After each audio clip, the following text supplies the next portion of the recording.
Hello সাকিবিয়ান, কি অবস্থা আপনাদের? আশা করি সবাই ভালো আছেন। সম্প্রতি দুই বাংলার ভাইজানকৃত সুপারস্টার শাকিব খানের দল ঢাকা ক্যাপিটালস। ইতিমধ্যে আপনারা সবাই জানেন ঢাকা ক্যাপিটালস ৬-৬ হারার পর বিজয় নিয়ে এসেছেন সপ্তমবারের মতো। সুপারস্টার শাকিব খানের ঢাকা ক্যাপিটাল টিমের জন্য রইল শুভকামনা। সুপ্রিয় দর্শক শ্রোতা, শাকিব খান দেশে থাকলে এই উদযাপনটি তিনি করতে পারতেন ঢাকা ক্যাপিটালসের বিজয় নিয়ে। সম্প্রতি সুপারস্টার শাকিব খান মুম্বাইয়ে অবস্থান করছেন এবং আপনারা সবাই অবগত আছেন সুপারস্টার শাকিব খানের বরবাদ সিনেমার কিছু শুটিং বাকি রয়েছে, সেগুলোই মুম্বাই শ্যুট হচ্ছে। সম্প্রতি সোশ্যাল মিডিয়ায় শাকিব খানের কিছু পিকচার ভাইরাল হয়েছে।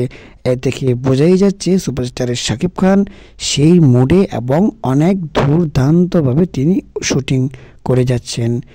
সুপ্রিয় দর্শক শ্রোতা, সুপারস্টার শাকিব খান খুব শীঘ্রই দেশে ফিরবেন শুটিং শেষ করে এবং বিজয় উল্লাসে তিনি মেতে উঠবেন। শাকিব খানের বরবাদ সিনেমাটি নিয়ে আপনারা কতটুকু এক্সাইটেড তা অবশ্যই ভিডিওর নিচে থাকা কমেন্ট বক্সে শেয়ার করে জানাবেন। ঢাকা ক্যাপিটালস কে সাপোর্ট করতেছেন তা অবশ্যই জানাবেন কমেন্ট বক্সে। ধন্যবাদ।